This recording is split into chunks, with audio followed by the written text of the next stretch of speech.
Sir, I am pregnant. I want to eat a mango.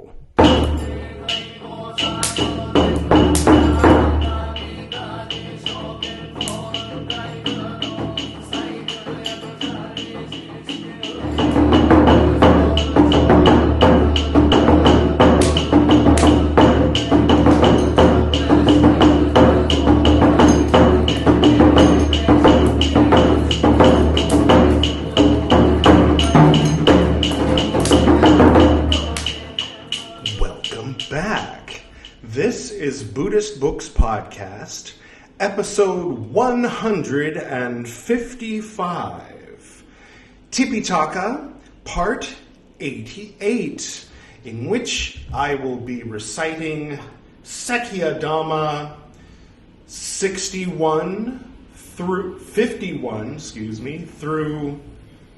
80, I think. Yeah, we're going to finish Sekhiyā Dhammā today.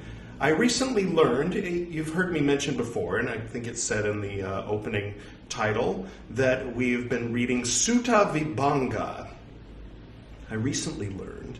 I don't normally look ahead, but I just wanted to know how much was left of Sekhiyā Dhammā, and I discovered that we're about to start a whole new section, the second of two sections that we will have read, and it's Vikunivabanga. I'll have to practice saying that a little bit.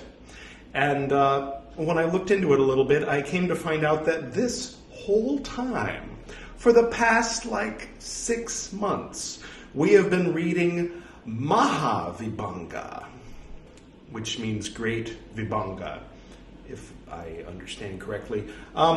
So the rules, you might have noticed, are rules for monks, and when nuns are mentioned, it's only in their relationship with the monks. What I didn't realize until yesterday was that the rules for nuns are coming up next. In fact, this episode will be the last episode of the Mahavibhaṅga. And the first episode in which I found out that this entire time we have been reading the Mahavibhaṅga, which is the first of the two parts of Suttavibhaṅga. There's something like 270-something rules for monks, but 330, if I remember correctly, for nuns. Starting with parajika, the defeats, and then formal meeting, and all the same, the treason, high felony, misdemeanor, and infraction, but for nuns. We're going to be reading rules for nuns for the next, I don't know how many months. So for those of you who've been kind of about Buddhist books, saying, let me know when he gets to basket 2, you may want to tune in if you're interested in rules for nuns. Because that's all we're going to be reading for a long time after today's episode. This is the last episode of Rules for Monks ever. So that's fun. Our special guest today, oh, by the way, if this is your first time seeing me, you may want to click here and start at the beginning of the Tipiṭaka, at the beginning of the Mahavibhaṅga, it turns out, which actually starts out with a nice story that kind of sets up the reason for the rules. And there's a nice little exchange between Lord Buddha and a Brahmin at the very beginning of Tipiṭaka. So I recommend checking it out. Our special guest today, Kal Chakra, and his very special friend, Vishvamata, shown here demonstrating what you're not supposed to do in the very first rule of the very first book of the very oldest of the Buddhist Scriptures. But things a little different in Vajrayana than they are in pre-sectarian early Buddhism. I'll just say that much for now. And we will eventually get there, except for every 10 episodes we read the Padmasambhava recitals. But we're gonna stick to the oldest stuff for the people who really want to get a foundation of, book knowledge of the early teachings. This, you've come to the right place. If you're looking for enlightenment, turn this off right now and meditate. If you're looking for inspirational, deep thoughts, turn this off right now. What we're reading is, don't sneeze without covering your mouth, your nose with your hand. And don't wipe your hand on your robe after you sneeze on it, or Lord Buddha will look at you funny. That's what we're reading. So if that's what you're into, you've come to the right place. Anyway, Kalchakra and Vishmamata are the principal deities originating in the Sanskrit text called Kalachakra Tantra. The text and meditational practices belong to the classification of non-dual Anuttara Yoga Tantra, practiced to a greater or lesser degree by all schools of Tibetan Buddhism. The concept of time is used as the special metaphor to symbolize the process of transformation from mundane existence to complete enlightenment.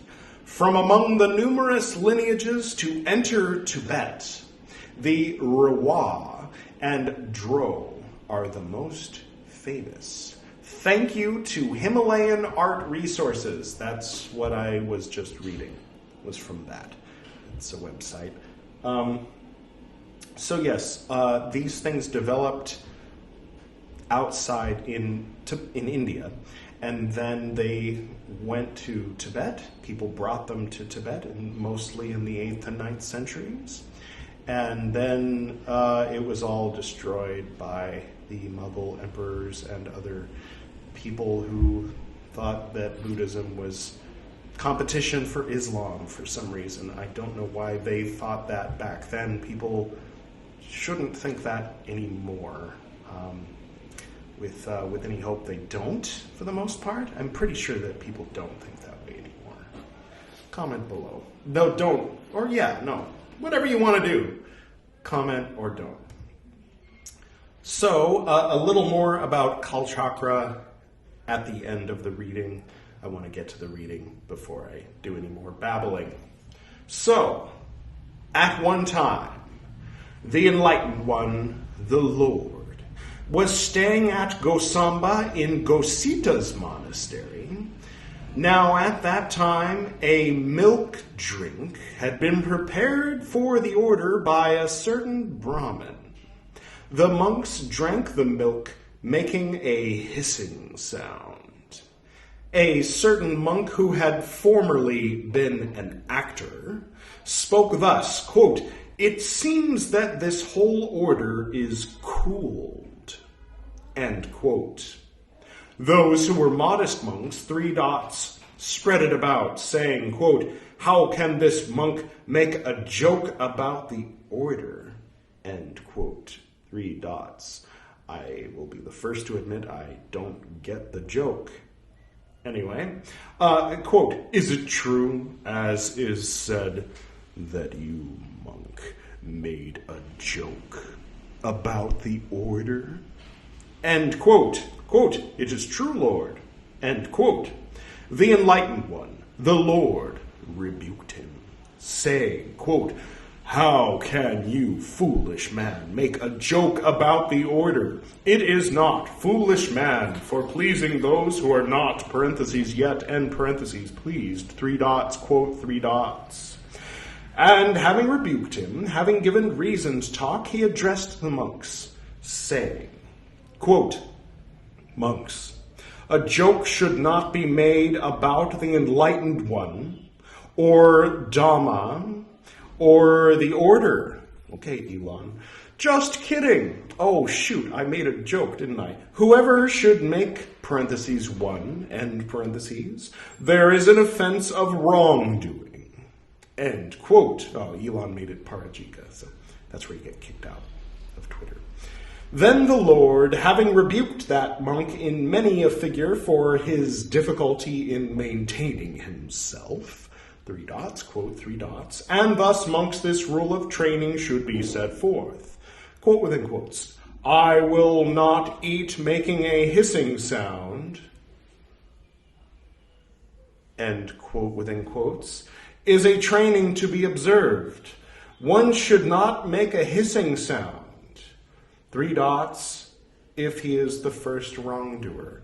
Those 3 dots did a lot of heavy lifting this time around, to the point where I have no idea how the conversation shifted from the monk who used to be an actor, making a joke, back to the hissing sound. And the rule turned out to be about the hissing sound.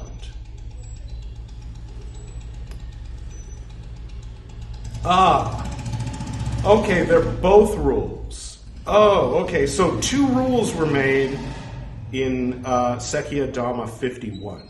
Sekhiyā Dhammā 51, if anybody asks you, the 51st rule of etiquette is don't make jokes about the Buddha, the Dharma, or the order, and also don't make hissing sounds while drinking. 2 things, 1 rule. All right. Okay, all right. We learned something. Did you learn something? If so, anyway, 3 dots in Anathapindika's monastery. Now, at that time, the group of 6 monks, we all know them, 8 licking the fingers. Hopefully their own fingers, all right? Otherwise, that would be a different rule. 3 dots, quote, 3 dots, quote within quotes, I will not eat licking the fingers, and quote within quotes, is a training to be observed, end quote. One should not eat licking the fingers, 3 dots, if he is the first wrongdoer. If he's ill, he can lick his fingers, right? 3 dots, so that was 52. Next, 3 dots in Anathapindika's monastery. Now at that time, the group of 6 monks ate licking the bowl. I've violated some of these rules within the past 24 hours, I must confess. 3 dots, quote, 3 dots, quote within quotes, I will not eat licking the bowl. And quote within quotes, is a training to be observed, end quote. One should not eat licking the bowl. 3 dots. There is no offense if it is unintentional. 3 dots. If he is ill, if from an insignificant remainder he eats having collected, having licked at one side, if there are accidents, if he is mad, if he is the first wrongdoer. So you can lick the bowl only if you eat an insignificant number and lick at one side. Okay. 3 dots in Anathapindika's monastery. 3 dots. See chapter 52. Instead of licking the fingers, read licking the lips. 3 dots. That's it. That's rule 54. It's exactly the same as 53, or 52, except for it's licking the lips. Hopefully your own lips. Otherwise, obviously, that's a different rule. These guys, right? Now, at that time, gender-neutral guys, obviously, all-inclusive, not... There's a man and a woman here. Lots of arms, but nothing weird. I'm just kidding. Too much irony. I don't know if I'm... Never mind. Now at that time, the enlightened one, the Lord, was staying among the Bhaga on Sumsumara Hill in the Besakaja Grove in the Deer Park. Now at that time, the monks in the Kokanada Palace accepted a drinking cup, their hands, parentheses, soiled, end parentheses, with food. Whew. People, 3 dots, spread it about, saying, quote, how can these recluses, sons of the Sakyans, accept a drinking cup, their hands, parentheses, soiled, and parentheses, with food, like householders who enjoy pleasures of the senses.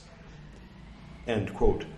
Sidebar. This isn't part of the text. This is just me reflecting. For those of you who maybe at one time has accepted a cup with some food on your hand, how much pleasure of the senses would you say that you got out of the experience on a scale from something naughty to the most naughty thing? Never mind. Just food for thought, but not on your hands. Never mind. People, 3 dots, spread it about, saying, yes, we read that already. Monks heard these people who, 3 dots, spread it about. Those who were modest monks, 3 dots, spread it about, saying, quote, how can these monks accept a drinking cup, their hands, parentheses, soiled, end parentheses, with food? End quote. 3 dots, quote, is it true, as is said, that you monks accepted a drinking cup, your hands, parentheses, soiled, end parentheses, with food? End quote. Quote, it is true, Lord, end quote, sidebar. I just find it amusing that that in the original text, based on the parentheses, it said their hands with food. And that the British Polytext Society, thank you, Polytext Society, decided to add the word soiled. Just, food for thought. Just a little bit of, never mind. The enlightened one, the Lord, rebuked them, saying, quote, how can you, foolish men, accept a drinking cup, your hands, parentheses, soiled, and parentheses, with food? It is not, foolish men, for pleasing those who are not, parentheses, yet, and parentheses, pleased, 3 dots, 4 dots, actually, full disclosure. And thus, monks, this rule of training should be set forth. Quote in quotes, I will not accept a drinking cup, my hands, parentheses, soiled, and parentheses, with food. End quote in quotes is a training to be observed. End quote.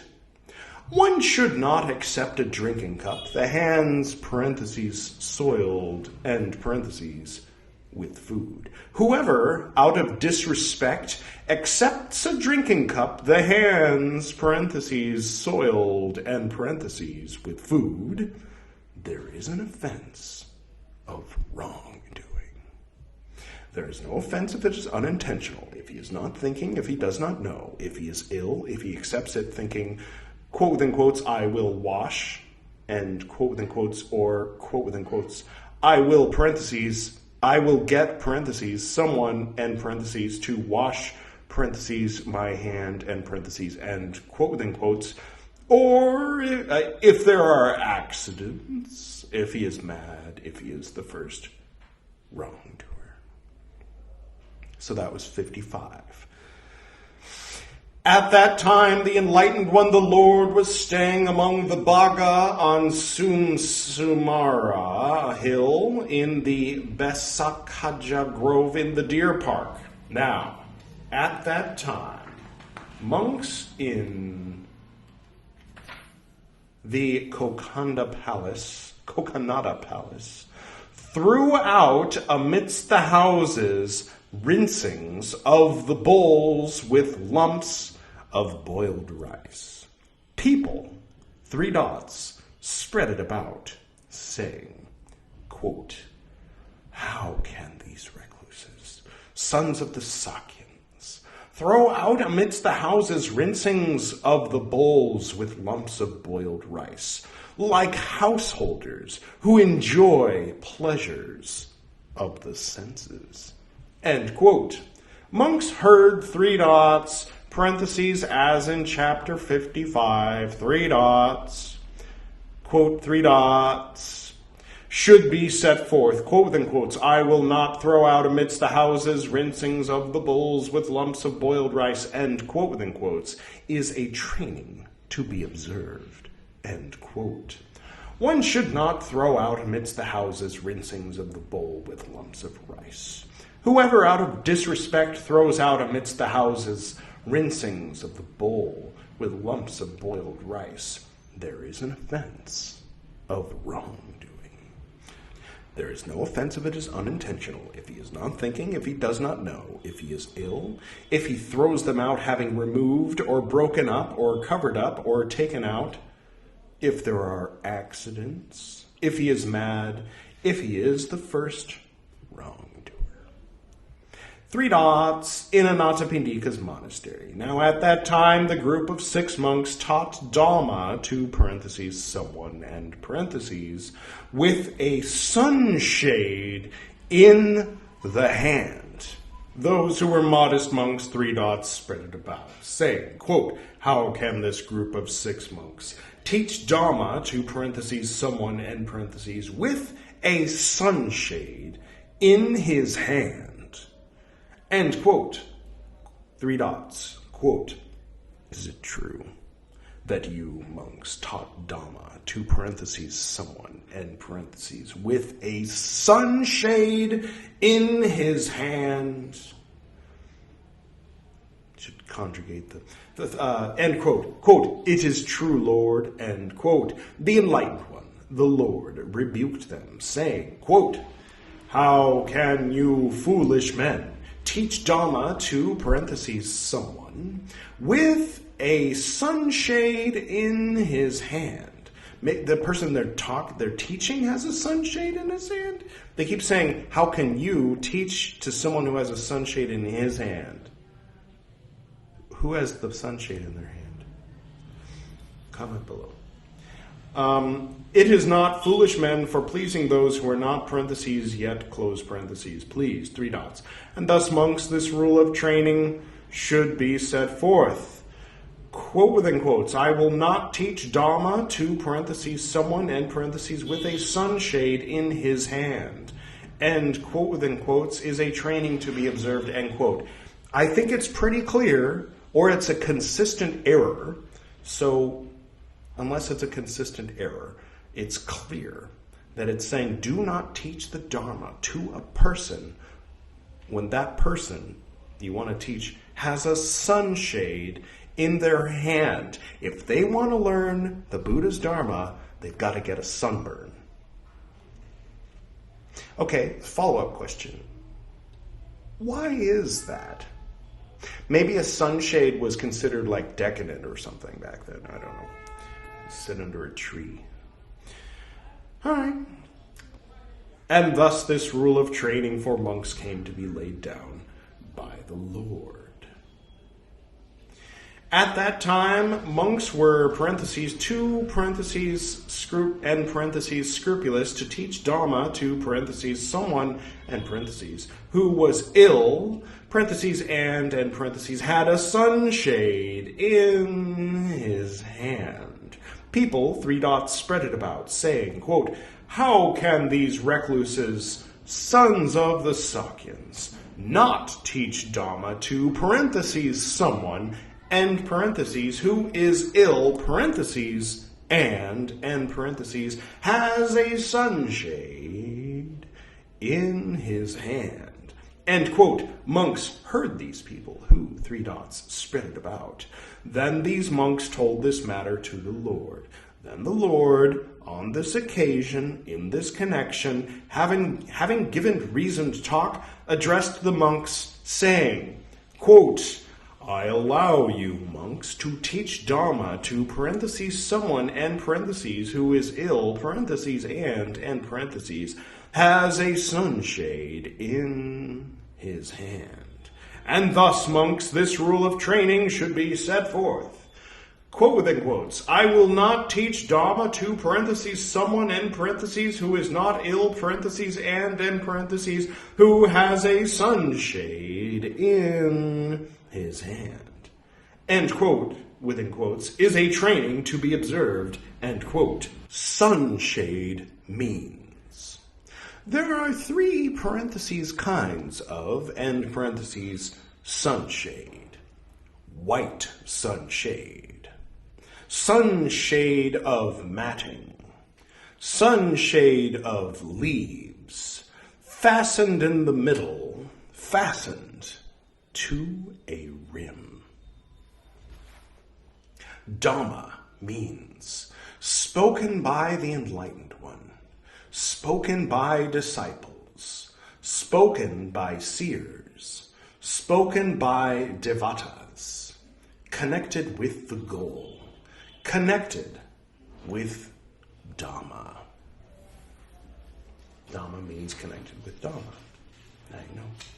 Should teach means if he teaches by line, for every line there is an offense of wrongdoing. That was already a rule, though, for anybody, regardless of whether they have a sunshade in their hand while not being ill. I'm paying attention. See? That's the thing. If he teaches by syllable, for every syllable there is an offense of wrongdoing. You're not supposed to teach by line. You're not supposed to teach by syllable to anyone who's not a monk. Or none? I don't know. We'll get to those rules. Dhamma should not be taught to, parentheses, someone, end parentheses, who has a sunshade in his hand, parentheses, and, end parentheses, who is not ill.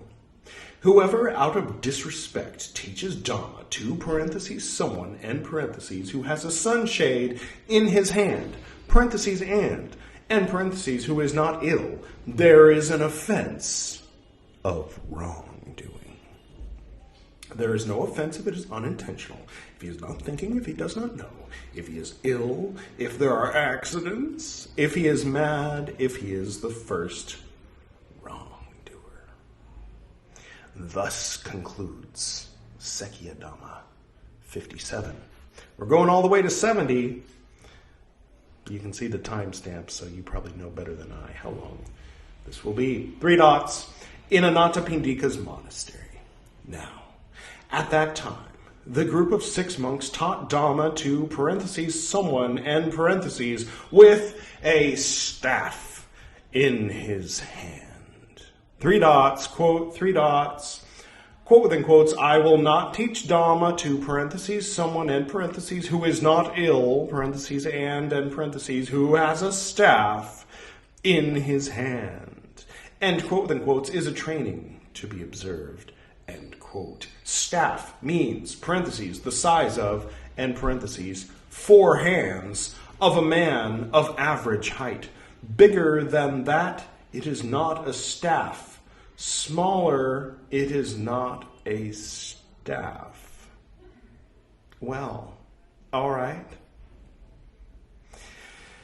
Dhamma should not be taught to, parentheses, someone, end parentheses, who has a staff of that exact size, end parentheses, and, end parentheses, who is not ill.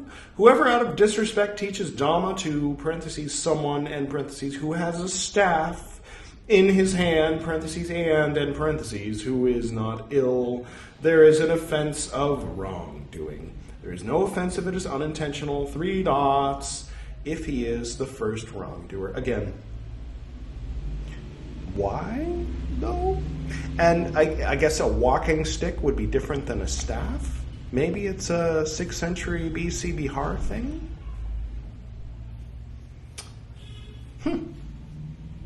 3 dots in Anathapindika's monastery. Now at that time, the group of 6 monks taught Dhamma to, parentheses, someone, end parentheses, with a knife in his hand. All right. Yeah, I could see that. I mean, what if he's threatening you, though, and saying, teach me the Dhamma, or else? Is that an exception to the rule? Let's find out. 3 dots, quote, 3 dots, quote within quotes, I will not teach Dhamma to, parentheses, someone, end parentheses, who has a knife in his hand. Presumably, Manjushri put his sword down when, no, well, that's Vajrayana. The rules don't apply. Parentheses, and, end parentheses, who is not ill. And, quote within quotes, is a training to be observed. Knife means a weapon, single-edged or double-edged. I think swords count. Dhamma should not be taught to, parentheses, someone, end parentheses, who has a knife in his hand. Parentheses, and, end parentheses, who is not ill. Okay, if he's ill. What if he's mad and has a knife? Can you teach him the Dhamma then? 3 dots, if he is the first wrongdoer. Oh, what? All right. They just wanted to be done with that one. They're like, yeah, okay. 3 dots, in Anathapindika's monastery. Now, at that time, the group of 6 monks taught Dhamma to, parentheses, someone, end parentheses, with a weapon in his hand. Other than a knife, I presume. 3 dots, quote, 3 dots. Maybe the staff is a kind of weapon in that context.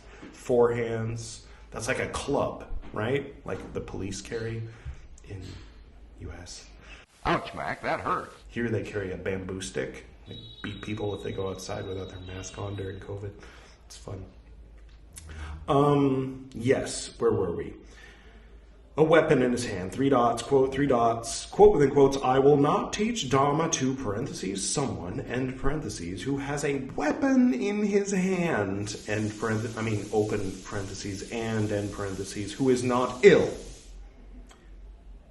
Okay, you can teach to sick people with weapons. End quote within quotes, is a training to be observed, end quote.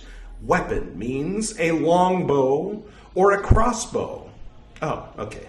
So not a mace. Maybe they didn't have those back then, right? Dhamma should not be taught to, parentheses, someone, and parentheses, who has a weapon in his hand, parentheses, and parentheses, who is not ill, 3 dots, if he is the first wrongdoer. The 6th division, that on hissing, is what we just finished. But I'm going to keep reading because I really want to get to those nun rules in the next episode. So we're going to finish with the Mahavibhaṅga today, even if this episode runs a little longer than... All right. Rule 61. 3 dots, in Anathapindika's monastery. Now at that time, the group of 6 monks taught Dhamma to, parentheses, someone, end parentheses, wearing shoes. 3 dots, quote, 3 dots, quote within quotes, I will not teach Dhamma to, parentheses, someone, end parentheses, wearing shoes. Parentheses, and, end parentheses, who is not ill. And quote within quotes, as a training to be observed, 3 dots, Dhamma should not be taught to, parentheses, someone, end parentheses, wearing shoes. Parentheses, and, end parentheses, who is not ill. Whoever out of disrespect teaches Dhamma to, parentheses, someone, end parentheses, mounted on, parentheses, shoes, end parentheses, or parentheses, with shoes, end parentheses, fastened on, or mounted on, or parentheses, with shoes, end parentheses, unfastened, parentheses, and, end parentheses, who is not ill, there is an offense of wrongdoing. I know it'll take extra time, but I just want to see what that sounds like with and without the parentheses. So here it is, omitting the words that were added by the Pali Text Society to the translation. Dhamma should not be taught to wearing shoes who is not ill. Whoever out of disrespect teaches Dhamma to mounted on or fastened on or unfastened who is not ill, there is an offensive wrongdoing. All right, that's enough. All right, moving along. There is no offense if it is unintentional. 3 dots. If he is the first wrongdoer. Now, Rule 62. 3 dots, in Anathapindika's monastery, 3 dots, see chapter 61, instead of wearing shoes, read wearing sandals. End parentheses, 3 dots. That's the end of Rule 62. Now, Rule 63. 3 dots, in Anathapindika's monastery. Now, at that time, the group of 6 monks taught Dhamma to, parentheses, someone, end parentheses, in a vehicle. Aren't we all in a vehicle when it comes right down to it? Just kidding. 3 dots, quote, 3 dots, quote within quotes, I will not teach Dhamma to, parentheses, someone, end parentheses, in a vehicle. So that whole thing with Krishna and Arjuna, different religion. You're allowed to teach the Bhagavad Gita in a vehicle, but not Buddhism in pre-sectarian early Buddhism. All right. It's a minor infraction, right? I will not teach Dhamma to someone in a vehicle who is not ill. Is a training to be observed. Vehicle means a cart, a carriage, a wagon, a chariot, a palanquin, a sedan chair. Okay. What's a palanquin? omits the last two, and which omits the last one. Okay, that didn't help. Dhamma should not be taught to, parentheses, someone, and parentheses, in a vehicle, parentheses, and parentheses, who is not ill. If I were around back then, I would wait until I was ill, and then I would get in a vehicle and say, monk, please teach me the Dhamma. And I would carry a dagger in a vehicle while sneezing, not on my hand. Never mind. Because if you're ill, you can basically do half of everything. If you're mad, you can do everything. And you're still a monk, and you didn't even do a wrongdoing. You're like, hey, I'm a madman. You knew I was mad when you initiated me, Lord. All right, 3 dots in Anathapindika's monastery. Now, at that time, the group of 6 monks taught Dhamma to, parentheses, someone, in parentheses, on a bed. 3 dots, quote, 3 dots, quote within quotes, I will not teach Dhamma to, parentheses, someone, in parentheses, on a bed, and who is not ill. End quote within quotes is a training to be observed. End quote. Dhamma should not be taught to, parentheses, someone, and parentheses, on a bed, parentheses, and parentheses, who is not ill. Whoever, out of disrespect, teaches Dhamma to, parentheses, someone, and parentheses, on a bed, and even lying on the ground, parentheses, and parentheses, who is not ill, there is an offense of wrongdoing. There is no offense if it is unintentional. 3 dots if he is the first wrongdoer. That was Rule 64. We're almost to 70.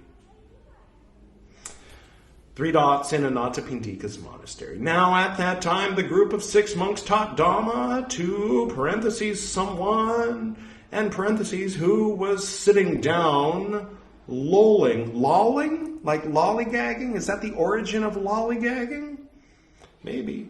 Lolling. Let's say lolling, because my dad used to always sit, he was against lollygagging.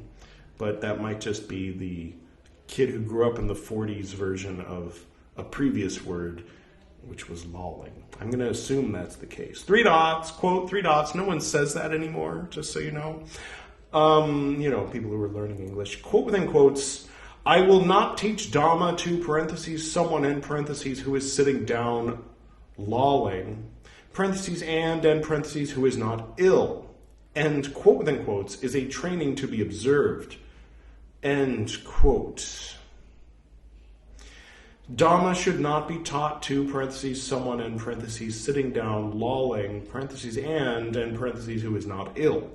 Whoever out of disrespect teaches Dhamma to, parentheses, someone, in parentheses, who is sitting down, lolling on his hands, or lolling on his robes, parentheses, and parentheses, who is not ill, there is an offensive wrongdoing. What's the difference between sitting to listen to the Dhamma and sitting lolling? Comment below. Inquiring minds want to know. That's a reference to something you've likely never heard of. The Inquirer. It's an old magazine.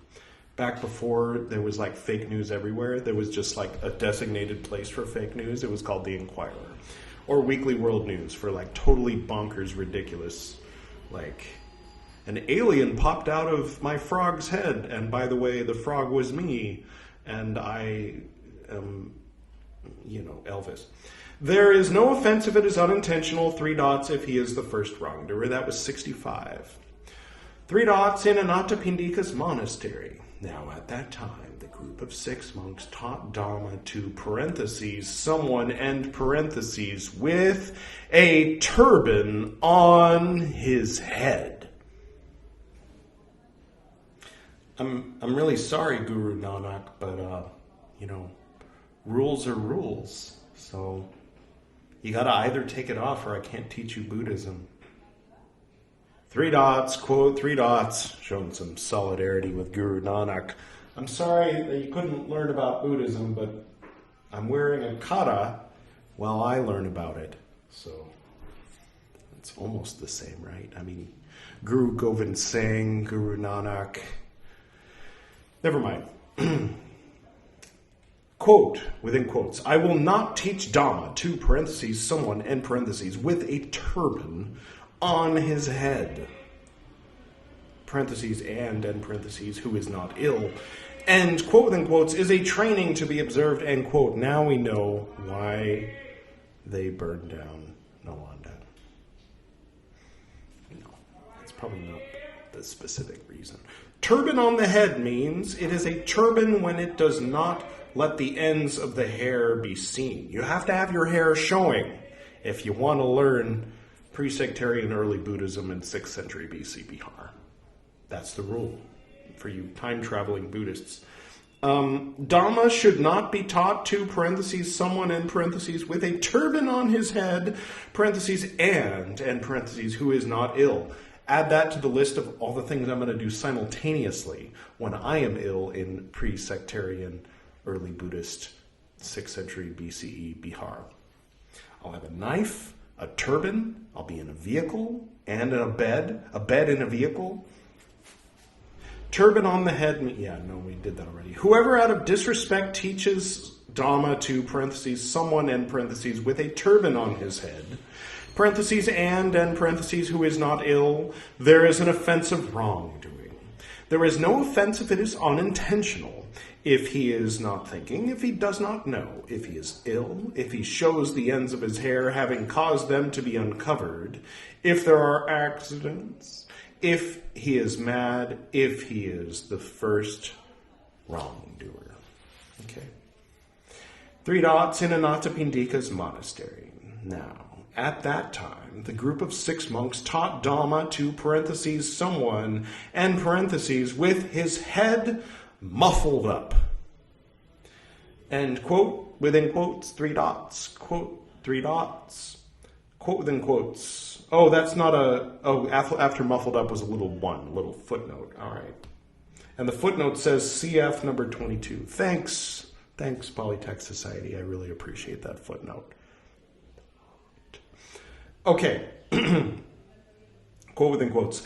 I will not teach Dhamma to, parentheses, someone, and parentheses, with his head muffled up, parentheses, and parentheses, who is not ill, and, quote within quotes, is a training to be observed, end quote. Head muffled up means, I'm glad they're going to clarify because I was wondering, I assume it has something to do with the hair, but if that's the case, even in the translation, why wouldn't you say hair muffled up? Head muffled up? I mean, that's like a horrifying thing to visualize. Head muffled up means it is so called if he is dressed including his head in his upper robe. Oh, it's the Beavis thing. Right, okay. Dhamma should not be taught to, parentheses, someone, in parentheses, with his head muffled up, parentheses, and parentheses, who is not ill. Whoever out of disrespect should teach Dhamma to, parentheses, someone, in parentheses, with his head muffled up, parentheses, and parentheses, who is not ill, there is an offense of wrongdoing. There is no offense if it is unintentional, if he is not thinking, if he does not know, if he is ill, if he shows the head having caused it to be uncovered, if he is mad, if he is the first wrongdoer. That was number 67. 3 more to go. 3 dots in Anathapindika's monastery. Now at that time, the group of 6 monks, having sat down on the ground, taught Dhamma to, parentheses, someone, and parentheses, sitting on a seat. 3 dots, quote, 3 dots, parentheses, quote within quotes. Having sat down on the ground, I will not teach Dhamma to, parentheses, someone, in parentheses, sitting on a seat, parentheses, and parentheses, who is not ill, and, quote within quotes, is a training to be observed, end quote. Having sat down on the ground, Dhamma should not be taught to, parentheses, someone, in parentheses, sitting on a seat, parentheses, and parentheses, who is not ill. Whoever out of disrespect, having sat down on the ground, teaches Dhamma to, parentheses, someone, in parentheses, sitting on a seat, parentheses, and parentheses, who is not ill, there is an offense of wrongdoing. That was 68. Okay, 3 dots in Anathapindika's monastery. Now, at that time, the group of 6 monks, having sat down on a low seat, taught Dhamma to parentheses someone and parentheses sitting on a high seat. Those who were modest monks, three dots, spread it about, saying, quote, how can this group of 6 monks, three dots, teach Dhamma to parentheses someone and parentheses sitting on a high seat, end quote, three dots. Quote, is it true, as is said, that you monks, three dots, taught Dhamma to parentheses someone sitting on a high seat? End quote, quote, it is true, Lord. End quote. The enlightened one, the Lord, rebuked them, saying, how can you, foolish men, 4 dots, teach Dhamma to parentheses someone and parentheses sitting on a high seat? It is not, foolish men, for pleasing those who are not parentheses yet and parentheses pleased, 3 dots, end quote. And having rebuked them, having given reason to talk, he addressed the monks, saying, quote, formerly, monks in Benares, the wife of a certain low-class man came to be pregnant. Then, monks, this low-class woman spoke thus to this low-class man, quote in quotes, sir, I am pregnant. I want to eat a mango, end quote within quotes. Quote within quotes, there are no mangoes. It is not the mango season, end quote within quotes, he said. Now, at that time, the king had a mango tree with a perpetual crop of fruit. Then, monks, that low-class man approached that mango tree. Having approached, he climbed up that mango tree. He remained hidden. Then, monks, the king, together with the Brahmin priest, approached that mango tree. Having approached, having sat down on a high seat, he heard a mantra. Then, monks, it occurred to that low-class man, quote within quotes, how unrighteous is this king? Inasmuch as he learns a mantra, having sat down on a high seat, this Brahmin also is unrighteous, inasmuch as he, having sat on a low seat, teaches a mantra to parentheses someone and parentheses sitting on a high seat. I too am unrighteous. I, who for the sake of a woman steal the king's mangoes. But all this is quite gone. End quote within quotes, parentheses, and parentheses, he fell down just there. Neither knows the goal, neither sees Dhamma. Neither he who teaches the mantra, nor he who learns according to what is not the rule.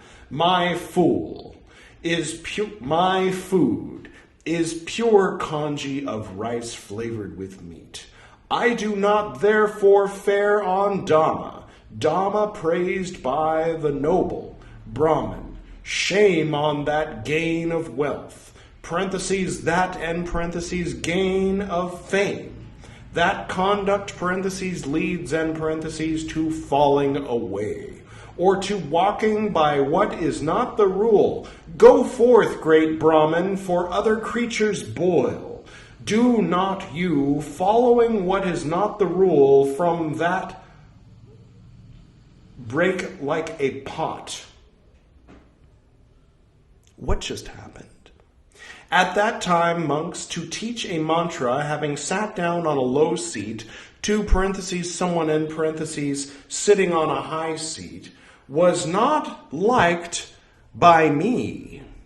So, however could it now be not liked to teach Dhamma?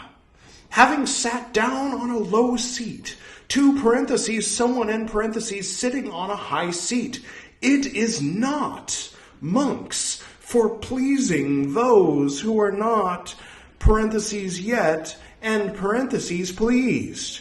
3 dots. And thus, monks, this rule of training should be set forth. Quote within quotes.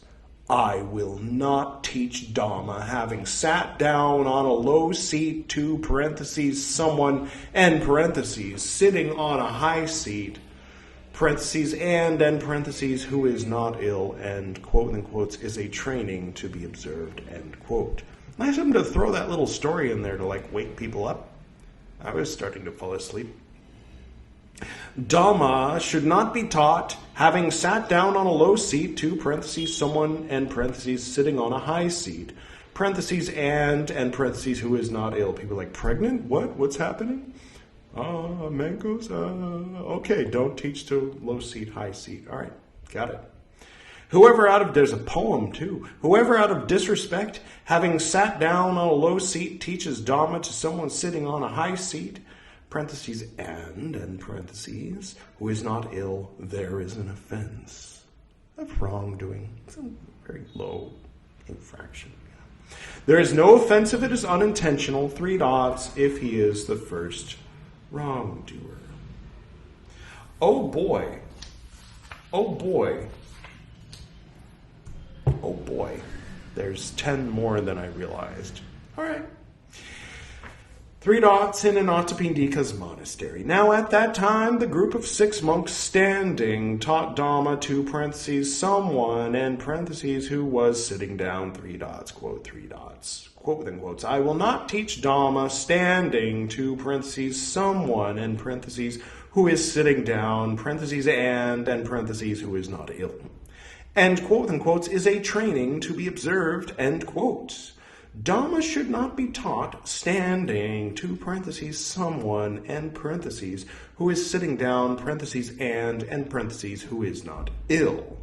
3 dots, see chapter 69, 3 dots, if he is the first wrongdoer. In those 3 dots, please clarify, Rule 69 had like a poem and a guy whose wife wanted mangoes climbing a mango tree. Does all of that go in the 3 dots? Polytext Society? Please comment below. Okay. 3 dots in Anathapindika's monastery. Now at that time, the group of 6 monks going behind taught Dhamma to parentheses someone and parentheses going in front. 3 dots, quote, 3 dots, quote, then quotes, I will not teach Dhamma going behind to parentheses someone and parentheses going in front. Parentheses and parentheses who is not ill. And quote and quotes is a training to be observed, end quote. Dhamma should not be taught going behind, 3 dots, if he is the first wrongdoer. Pali is basically Sanskrit without R, it seems. Tipiṭaka, Tripitaka, Dhamma, Dharma. In that case, anyway. 3 dots in Anathapindika's monastery. Now at that time, the group of 6 monks going at the side of a path taught Dhamma to parentheses someone in parentheses going along the path. 3 dots and quote, 3 dots, quote, 3 dots. Quote within quotes, I will not teach Dhamma going at the side of a path to parentheses someone in parentheses going along the path. Parentheses and parentheses who is not ill, and quote within quotes, is a training to be observed, end quote. Dhamma should not be taught going at the side of a path, 3 dots, see, and at a certain point of repetitiveness, I start to be on the side of the Polytext Society with their 3 dots, but don't tell them I said that. If he is the first wrongdoer, that was 72. 3 dots in Anathapindika's monastery. Now at that time, the group of 6 monks eased themselves standing. 3 dots, quote, 3 dots. What were they doing? Quote within quotes, I will not ease myself standing, if not ill. Is Miss Horner being polite? Were they masturbating? I mean, that's a separate rule, right? What do you mean, ease yourself? Lolling, standing lolling. What? All right. I will not ease myself standing if not ill, and parentheses is a training to be observed, end quote. One must not ease oneself standing if not ill. Whoever out of disrespect eases himself standing. If not ill, there is an offense of wrongdoing. There's no offense if it is unintentional. If you have no freaking idea what I'm even talking about right now, if he is the first wrongdoer, I added that middle one. I assume that if I have no idea what you're talking about, that I can't be found guilty of the rule. Although ignorance of the law is no excuse, right? Some cop told me in a subway once. All right. That was 73. Next, 74. 3 dots. In Anathapindika's monastery. Now, at that time, the group of 6 monks eased themselves and spat on green corn. 3 dots, quote 3 dots. And now, sidebar. I could see spitting on green corn being a big no-no, maybe even more than a wrongdoing. But ease themselves, to ease oneself, spitting on green corn. Well, anyway. Quote within quotes, I will not ease myself or spit. Either of those two things. Ease yourself or spit. Any experts in like 1938 British? Could you please comment below and let me know what easing yourself means? So I just spoke to my wife, Priyal, and being Indian, she is in fact familiar with old-timey British. It turns out ease yourself means peeing. All right. If not ill, on green corn, specifically on green corn. What about yellow corn? And, quote within quotes, is a training to be observed, end quote. One should not ease oneself or spit, if not ill, on green corn. Whoever out of disrespect eases himself or spits, if not ill, on green corn, there is an offense of wrongdoing. Everyone remember, Sekhiyā Dhammā number 74. Commit this to memory, right? Because everybody skips these rules. So nobody, except for you and me, is going to know Sekhiyā Dhammā number 74 in the Mahavibhaṅga, Rules for Monks. You shall not ease yourself or spit on green corn. Right? Got it? It's in there? It's fixed forever? Good. Now you're ready for full, unsurpassed, bright nirvana. Okay. Anyway, there is no offense if it is unintentional, if he is not thinking, if he does not know, if he is ill, if done where there is no green corn. You can spit anywhere except for where there's green corn. Okay. He spreads green corn over it. What? If there are accidents, if he is mad, if he is the first wrongdoer. So that was number 74. Oh, goody. There's only 75 rules. I'm not smiling. You're smiling. 3 dots in Anathapindika's monastery. Now, at that time, the group of 6 monks eased themselves and spat in the water. People, 3 dots, spread it about, saying, quote, how can these recluses, sons of the Sakyans, ease themselves and spit in the water like householders who enjoy pleasures of the senses? End quote. Monks heard these people who 3 dots spread it about. Those who were modest monks 3 dots spread it about, saying, quote, how can this group of 6 monks 3 dots in the water? Thank you, Miss Horner. End quote. Quote, is it true that you, monks, 3 dots in the water? And quote within quotes, quote, it is true, Lord. Never mind. That would be Parajika in the water, right? 3 dots. You know. I know you know. It is true, Lord, and quote, the enlightened one. the Lord rebuked them, saying, quote, "How can you foolish men, three dots in the water? It is not foolish men for pleasing those who are not, parentheses, yet, and parentheses, please." This is the last of the Mahavibhaṅga. What is the last rule of the Mahavibhaṅga? Question on Jeopardy tonight.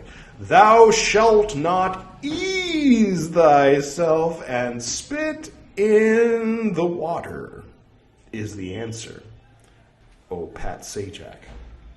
Oh, Pat Sajak. Okay, we're getting a little silly here. Let's reel it in, Edward.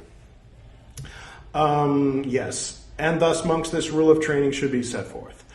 Quote, within quotes, "I will not ease myself or spit in the water," either of those things. And, quote, within quotes, "is a training to be observed," end quote. Now, in Hindi, "or" means "and." Makes it very confusing. So maybe they mean "and." All right. And thus, this rule of training for monks came to be laid down by the Lord. Now, at that time, ill monks were too, in parentheses, scrupulous, to ease themselves and spit in the water. They told this matter to the Lord. Then the Lord, on this occasion, having given reason to talk, addressed the monks, saying, quote, "I allow a monk, if he is ill, to ease himself and spit in the water." Is it like the water that like everybody drinks from, or just like the water like a river or something? Because that's an important distinction, right? I'm going to assume that it's not like a jar that all the monks are drinking from. Because if the only time you're allowed to spit in the drinking water is when you're ill, you got it backwards, dude. I'm sorry. I don't mean to disagree with ancient scriptures, but... And thus, monks, this rule of training should be set forth. Quote within quotes, "I will not ease myself or spit in the water if not ill."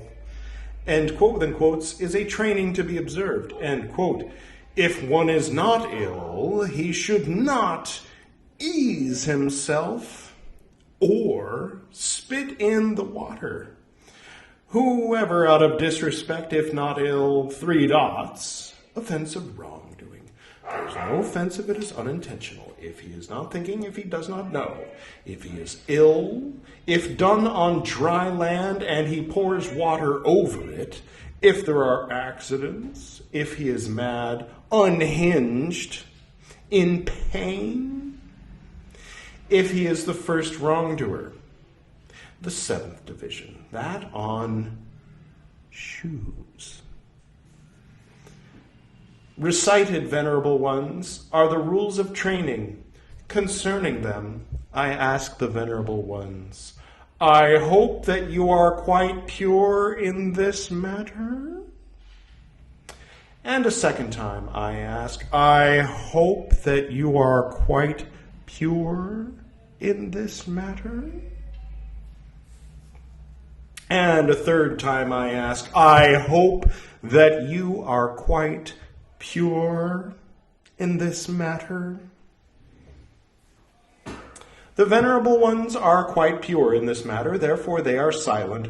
Thus do I understand. Told are the rules for training. Unless you're a nun. Right? Okay, well, it looks like there's the great analysis. It's only 2 pages. We'll just go ahead and start with the great analysis next time when we begin the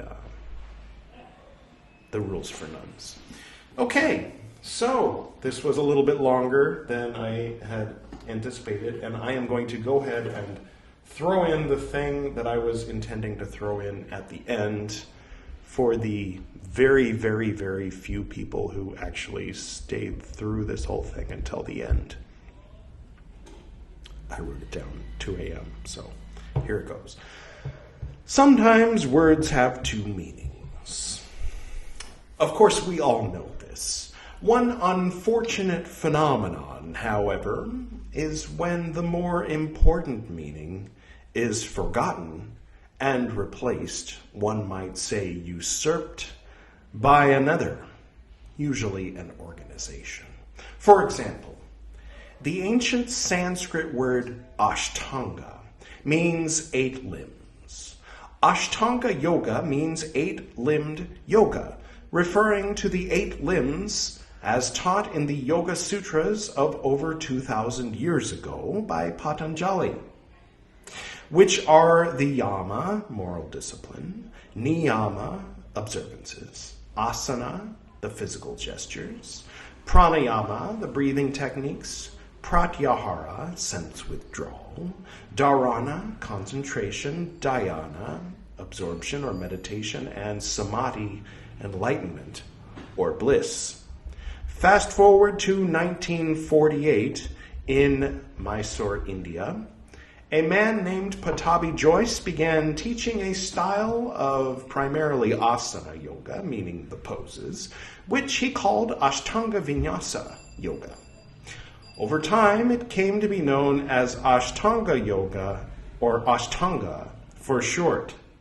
Now, it has come to public attention that Pattabhi Jois allegedly sexually abused many women over the course of many decades. I have to say allegedly when speaking about things like this on a public platform like YouTube. You can Google Ashtanga scandal or Ashtanga controversy and find many articles about it if you would like to know more. The point I'm making, and the reason I'm bringing it up, is that the overall result is that Ashtanga yoga now calls to mind the sexual abuses of one man, rather than the true meaning of the phrase, which is 8-limbed yoga. I think it's important to be aware of scandals like this, and abuses of power and sexual misconduct. At the same time, I think it's important to remember the meaning of words. The phrase Ashtanga yoga itself refers to the ancient and sacred discipline of yoga, and should not be confused with Ashtanga Vinyasa yoga. To be fair, I'll give another example from a different sort of spirituality. Nearly 2,000 years ago, an organization was formed of devotees of the teachings of the man primarily known in English as Jesus Christ. They used the Greek word which meant universal, meaning among other things that the teachings were for everyone, not limited to a specific group or geographic location, that Greek word for universal being Catholic. More recently, about 1,000 years ago, that organization split, with one half coming to be known as Orthodox and the other as Roman Catholic. Those who are called Orthodox still use the word Catholic in their creed, with the same intended meaning as those who put it there nearly 1,000 years before the split. More recently, I'm sure you've heard, the Roman Catholic Church has done quite a few things of, let's say, questionable virtue. For example, the Crusades. Wars fought against others who believe in the same God, including Muslims, but also including Orthodox Christians, as well as centuries of murdering Jewish people simply for being Jewish, and, more recently, many priests who were accused of sexually abusing children were then relocated by those in power in the Vatican rather than brought to justice.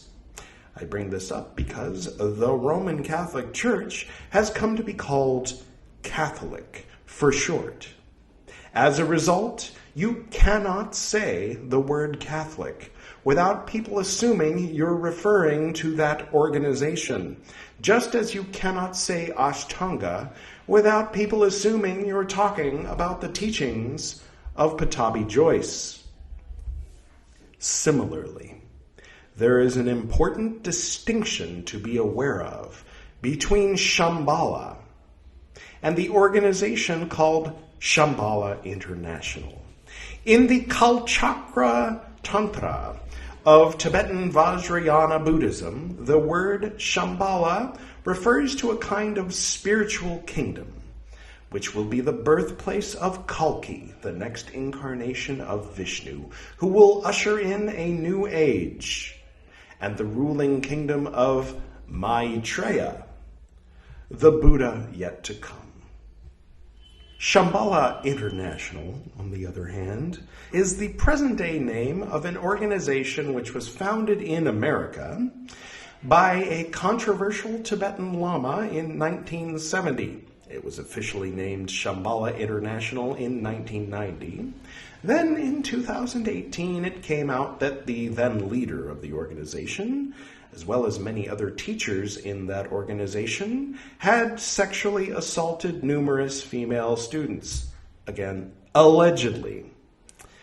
You can find more information about that by Googling the phrase Shambhala controversy or Shambhala scandal. In India, Tibet, or Bhutan today, the word Shambhala will likely not immediately make one think of that organization. But in many Western countries, that organization was the first and only thing people associate with the word.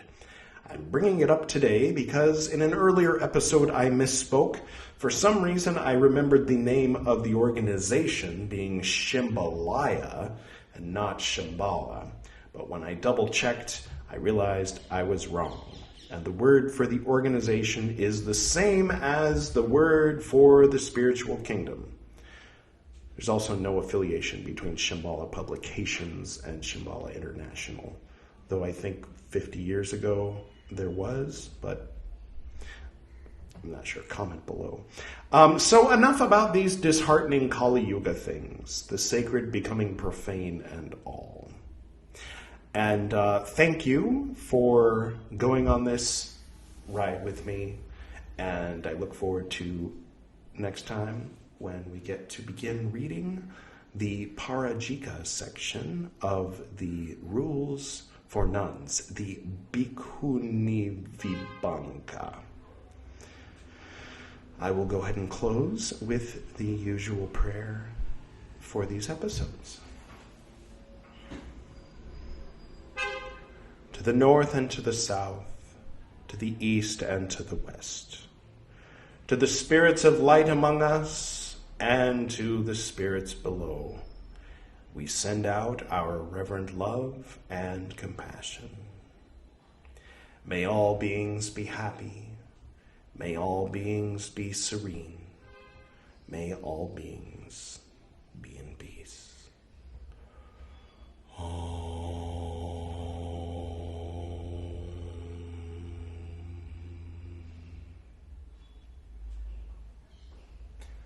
Until next time.